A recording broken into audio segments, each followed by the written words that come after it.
Hello, কেমন আছো সবাই? আজকে আমি তোমাদের সাথে একটা অন্যরকম রেসিপি শেয়ার করব। সেটা হলো সর্ষের পাতা বাটা।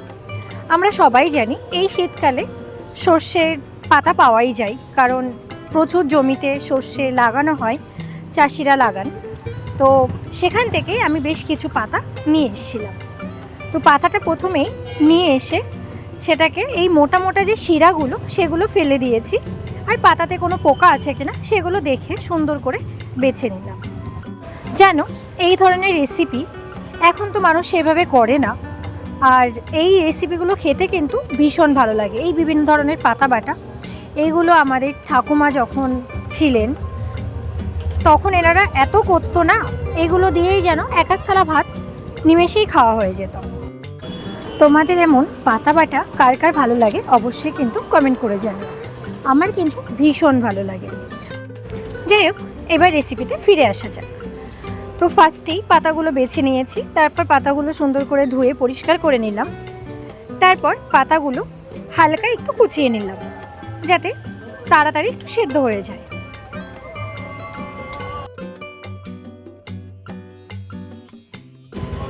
পাতাগুলো কুচানো হয়ে গেলে এবার কড়াইয়ে পাতাগুলো দিয়ে দিলাম। তার জন্যে কড়াই প্রথমে কোনো তেল বা জল কিছুই দেব না, শুধু পাতাগুলো দিয়ে দিলেই হয়ে যাবে। আর তার সাথে দিয়ে দিলাম কয়েকটা কাঁচা লঙ্কা, আর কিছুটা লবণ, আর কিছুটা হলুদ। তবে লবণের পরিমাণটা অনেকটাই কম দেবেন, কারণ পাতা তো আস্তে আস্তে অনেকটা কমে যায়, তার জন্য। আর তার সাথে কিছুটা দিয়ে দেবেন কয়েকটা রসুনের কুচি, দিয়ে এই সবগুলো একসাথে দিয়ে ওগুলো সুন্দর করে নাড়াচাড়া করতে হবে।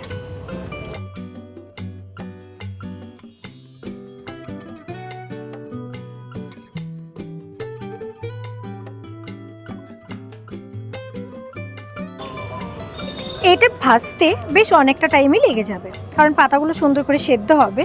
তো তার জন্যে বেশ 15-20 মিনিট ধরে এটা নাড়াচাড়া করতে থাকবে।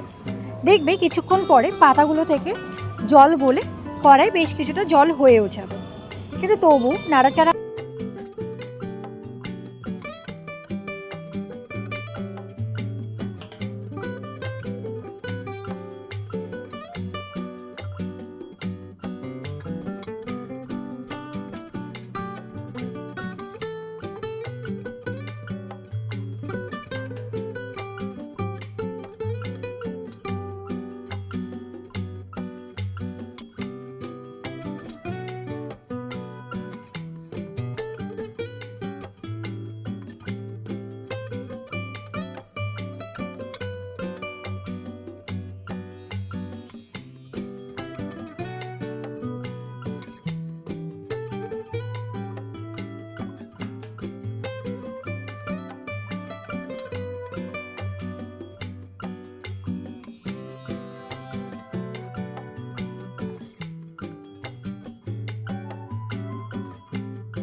জলগুলো শুকিয়ে গেছে, আর পাতাটাও বেশ সুন্দর ভাজা হয়ে গেছে।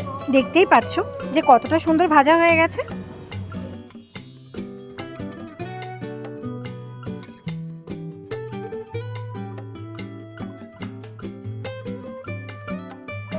এবার পাতাগুলো ভাজা হয়ে গেলে তারপর একটা পাত্রে তুলে নিয়ে বেশ সুন্দর করে বেটে ফেলবো।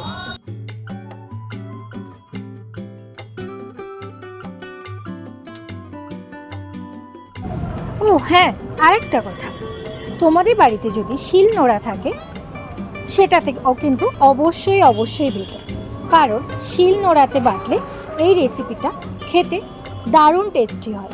কিন্তু এখন তো মানুষ এতটা কষ্ট করতে পারে না, কারণ অনেকটা সময় লেগে যায় শিল নোড়াতে বাটতে। তার জন্যে শর্টে তারা মিক্সিতে করে বাটে। তো মিক্সিতে করে বাটলেও হবে, কিন্তু অতটা ভালো টেস্টি আসে না যতটা শিল নোড়ায় হাতে বাটা যায়।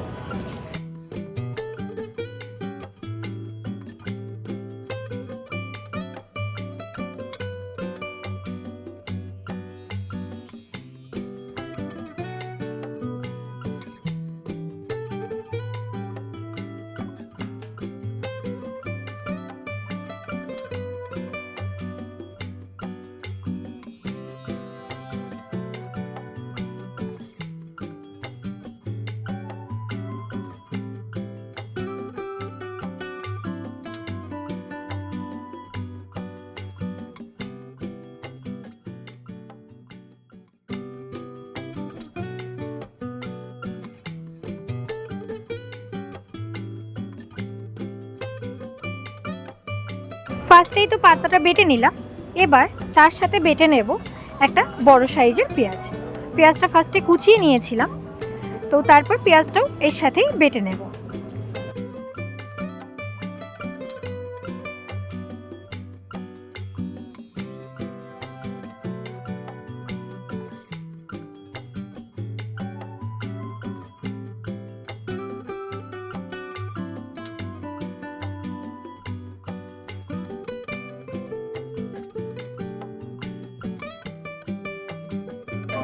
এবার নিয়ে নিলাম 1 চা চামচ কালো সর্ষে। কালো সর্ষেটাও এর সাথে একসাথে বেটে নেব।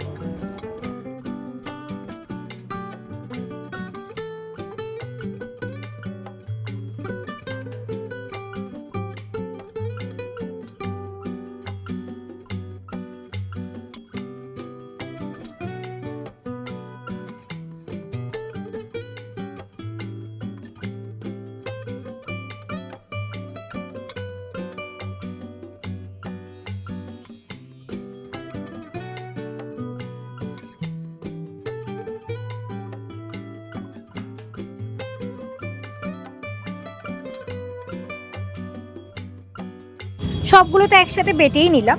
তারপর এই সর্ষের পাতা বাটা, পেঁয়াজ বাটা আর সর্ষে বাটা সবগুলো একসাথে সুন্দর করে মিক্সড করতে হবে।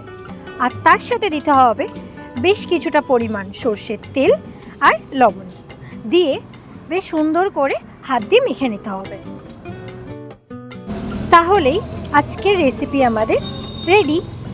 আর এই রেসিপিটা অবশ্যই তোমরা বাড়িতে ট্রাই করো, আর গরম গরম ভাতের সাথে ট্রাই করো। আর আজকের রেসিপিটা তোমাদের কেমন লাগলো অবশ্যই আমাকে কমেন্ট করে জানিও। ভালো লাগলে একটা লাইক করে দিও আর শেয়ার করে দিও। আজকের মতো টাটা।